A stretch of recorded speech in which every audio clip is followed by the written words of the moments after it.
एक ऐसा वायरस जिसका नाम सुनते ही लॉकडाउन, डर और कन्फ्यूजन याद आता है।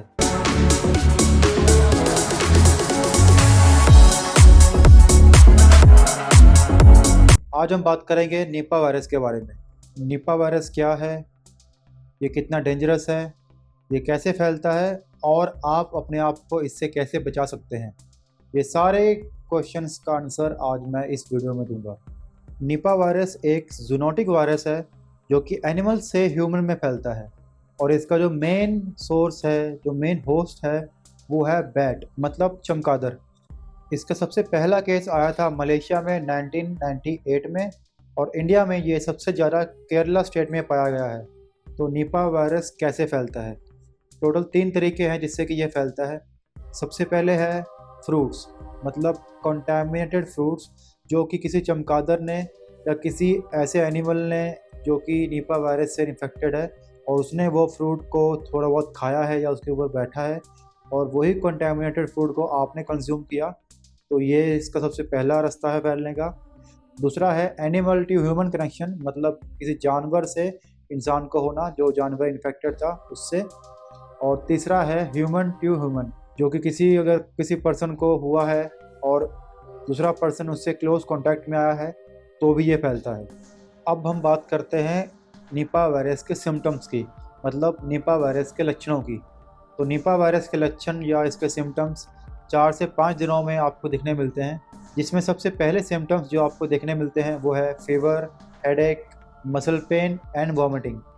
और जो इसके सीरियस सिम्टम्स हैं वो है ब्रीदिंग इशू, सांस लेने में दिक्कत आना, और बहुत सीवियर केस में ये आपके ब्रेन के अंदर भी स्वेलिंग पैदा करता है। निपा वायरस कितना डेंजरस है या कितना खतरनाक हो सकता है? निपा वायरस का मोर्टेलिटी रेट 40 to 75% है, जो इसको एक्सट्रीमली डेंजरस बनाता है। और अभी तक मार्केट में इसके लिए कोई भी वैक्सीन या कोई ट्रीटमेंट अवेलेबल नहीं है।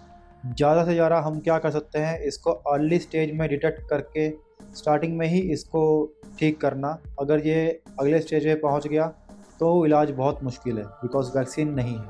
अभी तक तो वेस्ट बंगाल एंड केरला में ही 10 से 15 केस देखने मिले हैं, जिसमें से 4-5 हेल्थ वर्कर्स भी हैं। अब बहुत लोग ये भी बोल रहे हैं कि जैसे कोरोना फैला था वैसे ही ये निपा वायरस भी फैलेगा, बट नहीं, ऐसा कुछ नहीं है।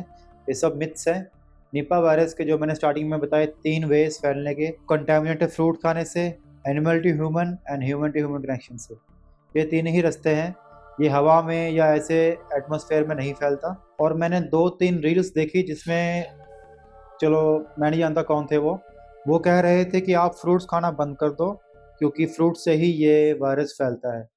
बट ऐसा कुछ भी नहीं है, आप फ्रूट आराम से खाओ।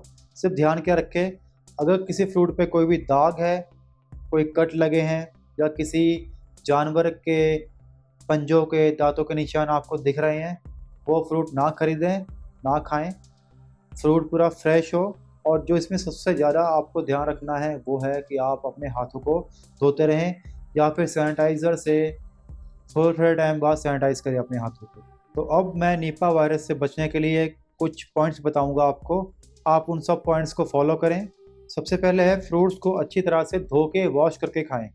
बाज़ार में जितना भी फ्रूट जूस मिलता है, किसी भी टाइप का हो, और जो भी ड्राई फ्रूट्स ऐसे नंगे पड़े होते हैं बाज़ार में जिस पे मक्खियाँ वगैरह फैलती हैं, वो तो हम ऐसे ही मना करते हैं खाने के लिए। बट आप मेनली जूस बंद करें, बिकॉज आपको नहीं पता कि वो वेंडर, वो जूस वाला जो फ्रूट यूज़ कर रहा है वो प्रॉपर फ्रेश है, उस पर कोई दाग है या नहीं। तो ये आपके मन में वहम रहेगा, तो इसीलिए कुछ टाइम तक फ्रूट जूस बाहर से पीना बंद कर दें। फ्रूट जूस पीना है अपने घर पे, फ्रूट्स ला के, अच्छे फ्रूट्स ला के उसका जूस निकालो, उसको पियो। बट वैसे तो जूस की ज़रूरत नहीं है, आप फ्रूट को ऐसे ही रॉ खाओ, क्योंकि उसके साथ आपको फाइबर भी आता है ज़्यादा। क्योंकि फ्रूट अगर जब आप पूरा खाते हो तो उसके साथ आपके बॉडी में जो फाइबर जाता है वो आपकी बहुत हेल्प करता है। फ्रूट जूस में फाइबर कम होता है और जो फ्रक्टोज़ है, जो शुगर बोलते हैं हम उसको, फ्रूट शुगर, वो बढ़ जाती है। क्योंकि आप एक बार में 3-4 पता नहीं कितने समझो ऑरेंजेस पी लेते हो, तो फाइबर कम हो जाता है। तो फ्रूट खाएं, जूस कम पिएं। और आपके आसपास जो भी बीमार लोग होंगे उनसे थोड़ा दूरी बना के रखें, हाइजीन का ध्यान रखें और मास्क पहने हो सके तो, N95 या कोई भी मास्क। एंड अगर आपको कोई भी सिम्टम्स दिखाई दे रहे हैं अपने आप में, तो इमिडिएटली डॉक्टर के पास जाके कंसल्ट करें।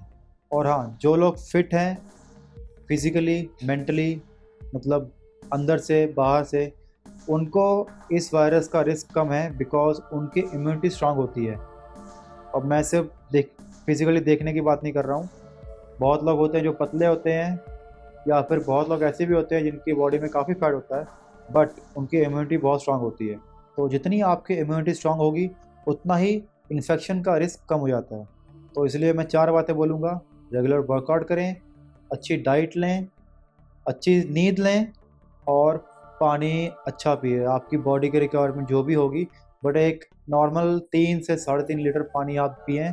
अगर आपकी हाइट और वेट ज़्यादा है तो 4 लीटर भी आपको पीना पड़ेगी। तो वीडियो के लास्ट में मैं एक ही चीज़ बोलूँगा कि आप जो फेक वीडियोस, रील्स आती हैं, उनको आगे ना फॉरवर्ड करें किसी को। सबसे पहले खुद नॉलेज लें, खुद पूरी सही इन्फॉर्मेशन लें इसके बारे में, और वो स्प्रेड करें। ऐसे आप जो गलत वीडियोस हैं वो शेयर करके डर ना फैलाएं लोगों में। सही इन्फॉर्मेशन को ही शेयर करें, फेक न्यूज़ को नहीं।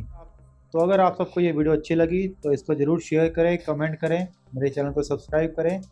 और मेरे पास एक पीडीएफ फाइल भी है जिसमें इन डिटेल इस वायरस के बारे में सब कुछ मेंशन्ड है। उसका लिंक मैं आपको डिस्क्रिप्शन में डाल दूंगा।